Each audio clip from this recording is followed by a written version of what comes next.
beautiful Botswana. Hello, the under-30s.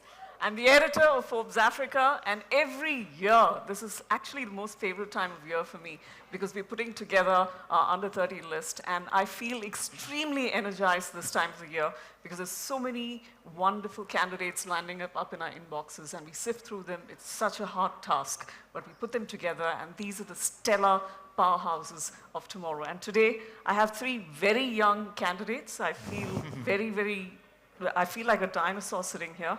But that's a 25-year-old, that's a 27-year-old, that's a 30-year-old. I think I have to talk about the fact that they're very, very young.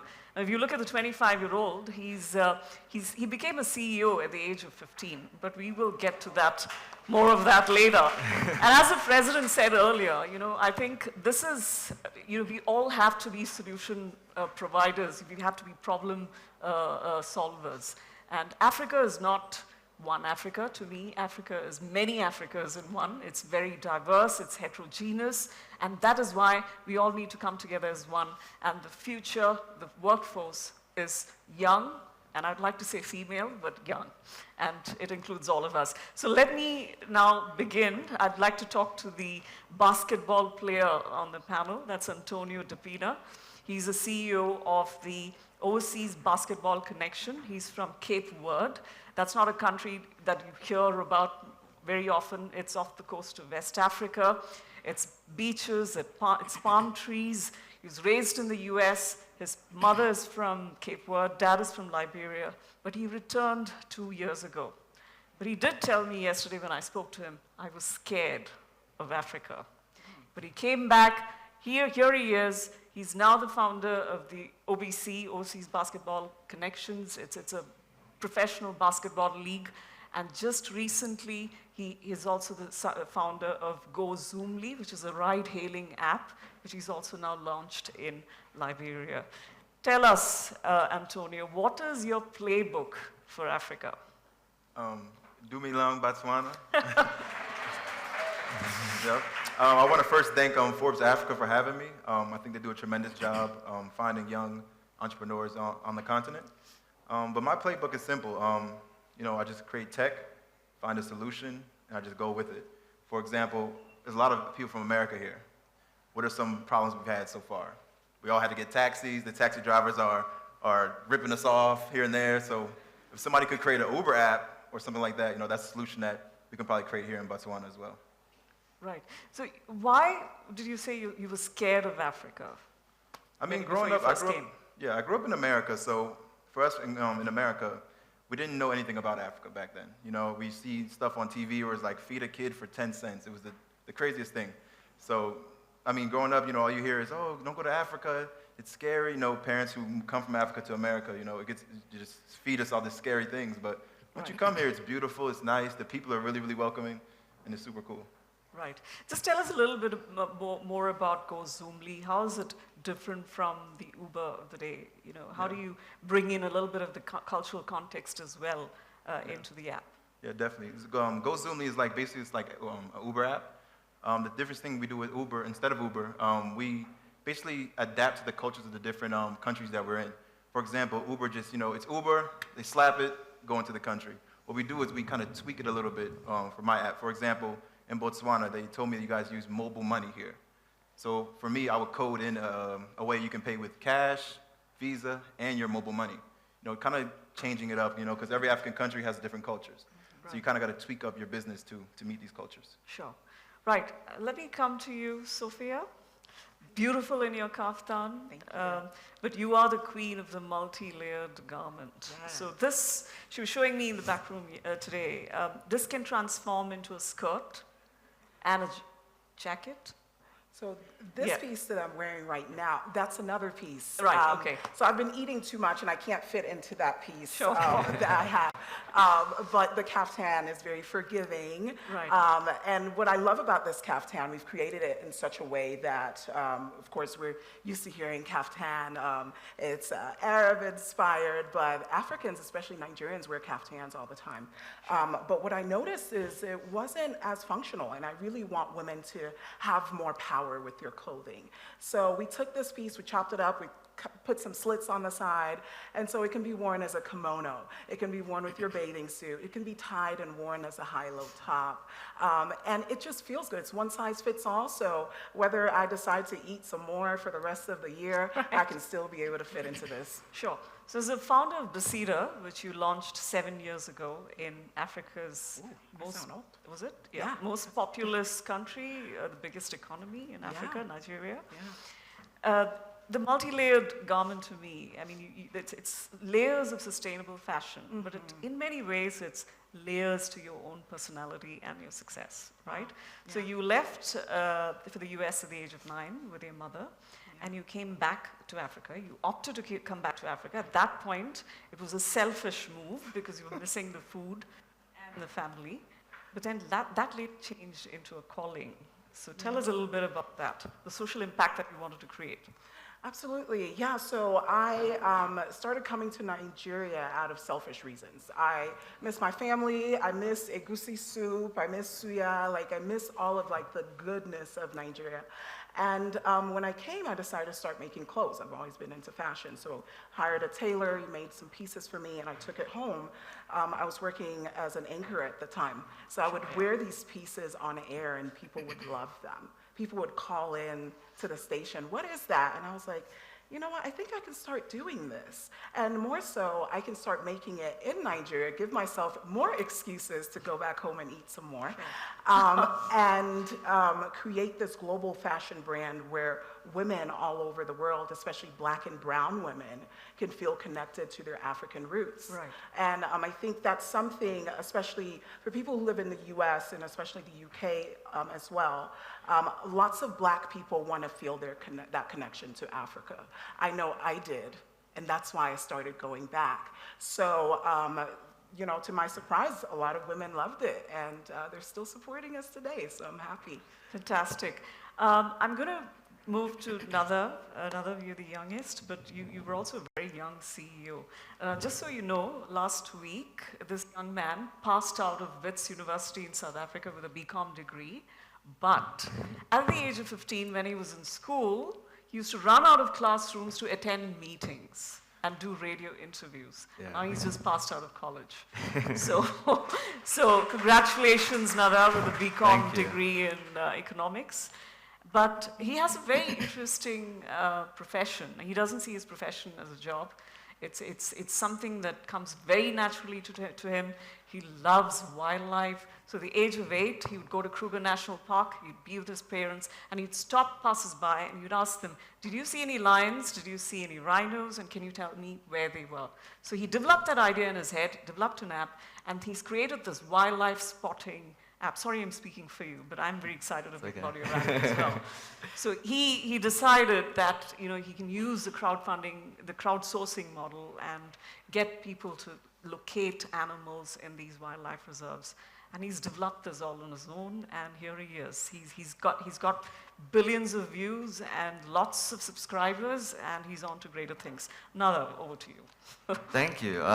Well, thanks again to Forbes for having me, but I think, you know, my love for wildlife started when I was 8. I was very passionate about it, and yeah, when I was 15, I'd won an iPhone in a competition, and I went to the Kruger. It's like a big game reserve in South Africa for people who maybe don't know, and I just wanted to see everything. When I go there, I want to see lions, leopards, and everything, and I just didn't know where they were, and I had this idea that there's so many people driving around that someone in the park right now is looking at something interesting, and it wasn't me. And, you know, having played around with iPhones and downloading apps and stuff like that, the natural thing to me was, why not just make an app for my idea where people can go on and share their sightings? And, you know, we spoke about it earlier that nowadays the currency is an idea. You don't actually need physical money. And, you know, at 15, I was like maybe getting pocket money to buy a sandwich at school and stuff like that.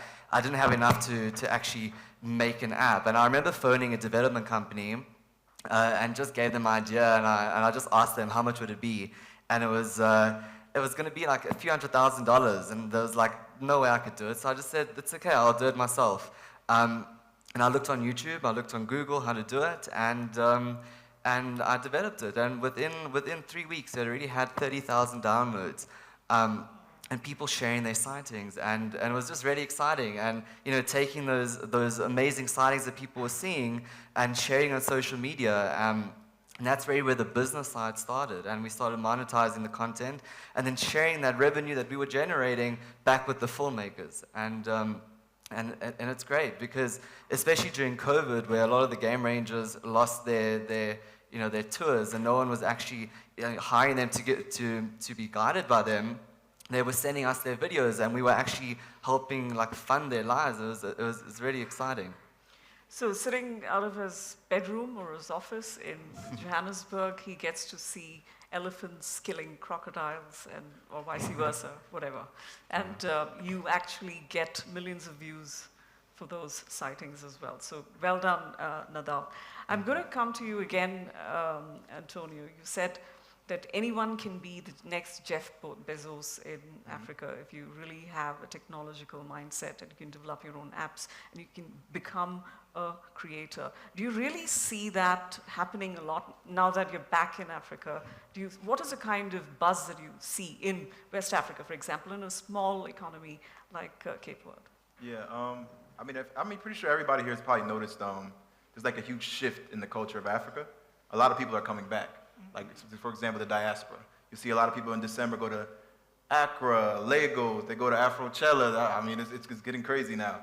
So there's a huge shift. And a lot of people, I tell everyone, because I'm from America, and I was born there, I grew up there, but my family's from Africa. So I tell everyone, if you can't be Jeff Bezos in America, UK, anywhere, you can be it here. There's a huge space to fill in Africa, in all these different various countries. So I tell anybody that, especially there's a ton of Americans here right now. You guys can be Jeff Bezos here, you know what I mean? And then it works. Right. And I think the authenticity of the story is very, very important, to tell our own story. And Africans need to do that rather than get somebody else from the Western world to be talking about it. And you alluded to that yesterday when we spoke, Sophia. Every garment that you create, there is a story behind it, and that's what helps people connect to the fabric and to the story behind. And that's the authenticity that you want to bring. And how much of that have you been able to achieve in the context of working within Nigeria in Benin City? Yeah, I think people really buy into our story. Having clothes made in Africa for people is sentimental. I always say, you look on the back of your garments and what do you see? You see made in China a lot. Right. So there's a sense of pride when people see made in Nigeria.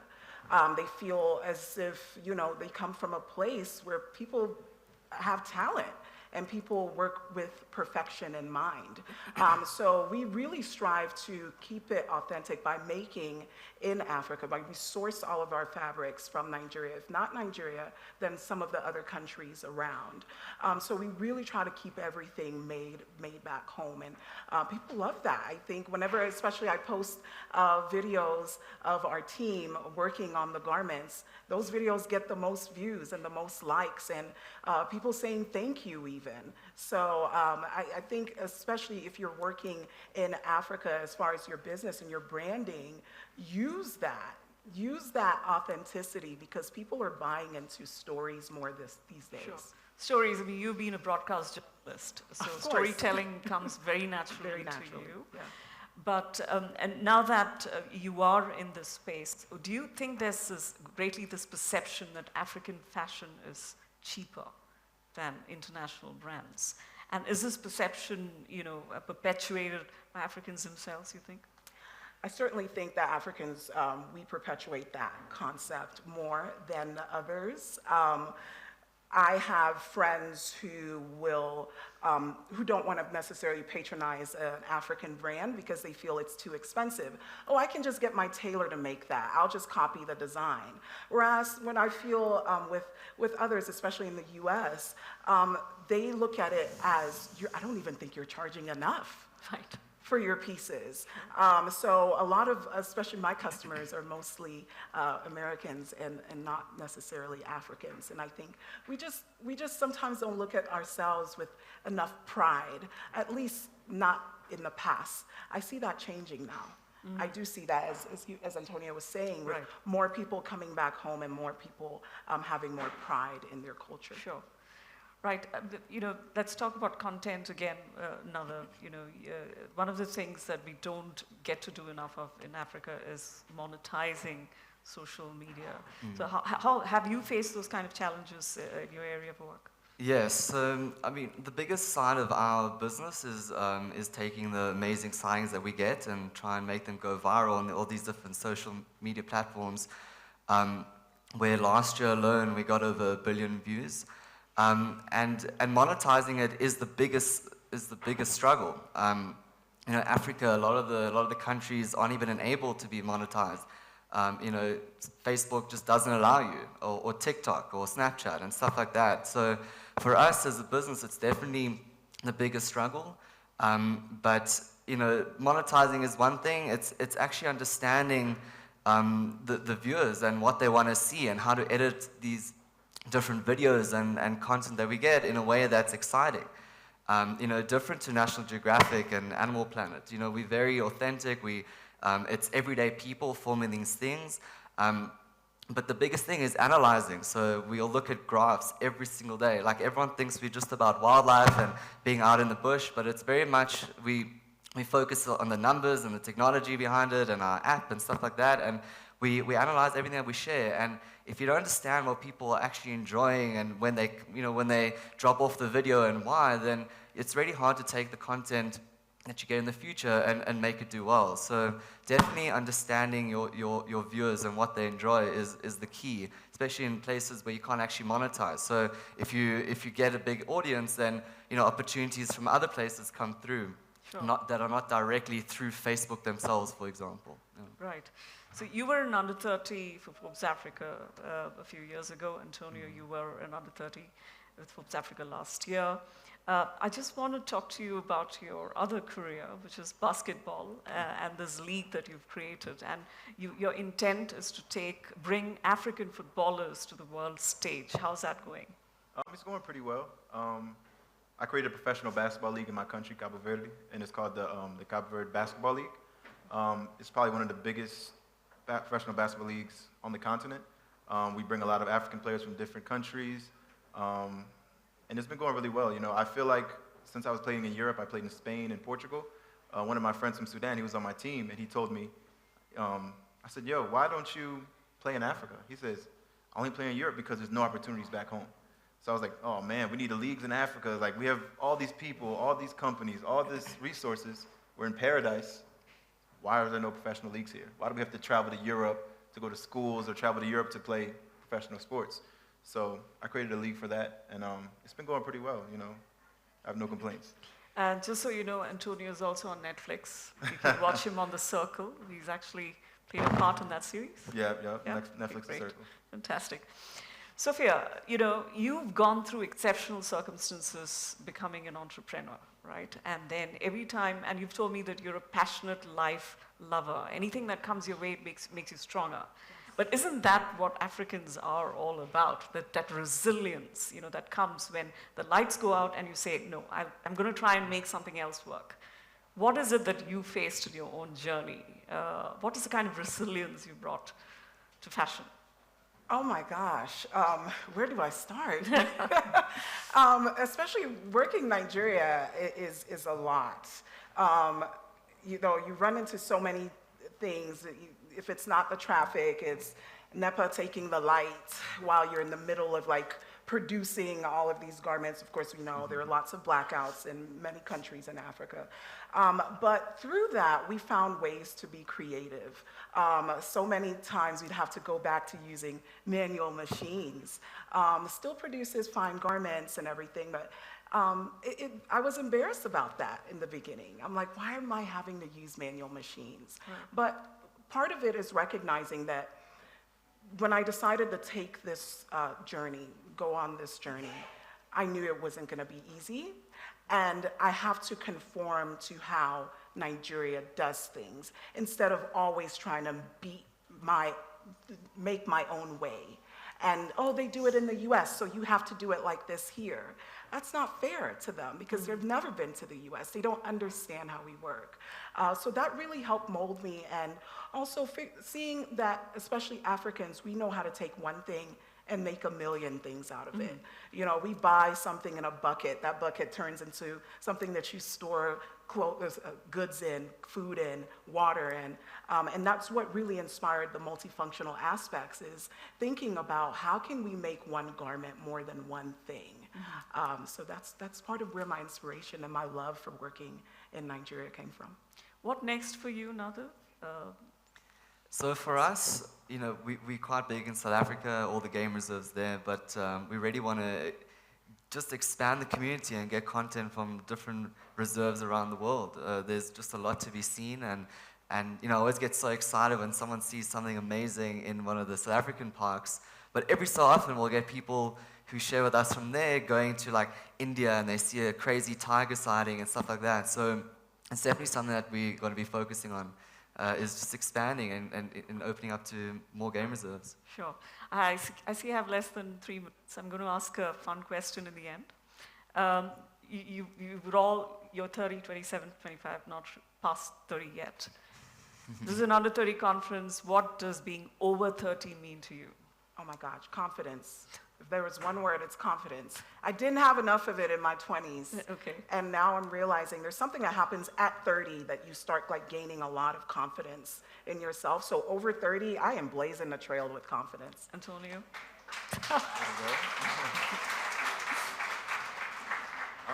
Making a difference, like difference making. I believe like making a difference is big here. It's not always about money, you know. I'm starting to like see more into that. Just instead of creating a business for profit, I do it to change people's lives. You know what I mean? I think that's big here. And if you do it to change people's lives, it always works out. Yeah. Okay. Another. I honestly feel that it's not really a big difference. You know, having started this at 15 and now 10 years later at 25, I honestly feel the same, same excitement running it every single day. And I think in 5 years when I'm over 30, I'll feel the same. And also meeting so many people here that are 29, 32, or whatever, like they all have this drive. So I think no matter what age you are, you know, if you're excited about what you're doing, it really doesn't matter. So sport, wildlife, fashion, we've covered it all, 3 very fun industries, but lots of potential for scaling and innovation, and I'm really glad to have hosted the 3 of you, and thank you so much for having been a wonderful audience. Thank you.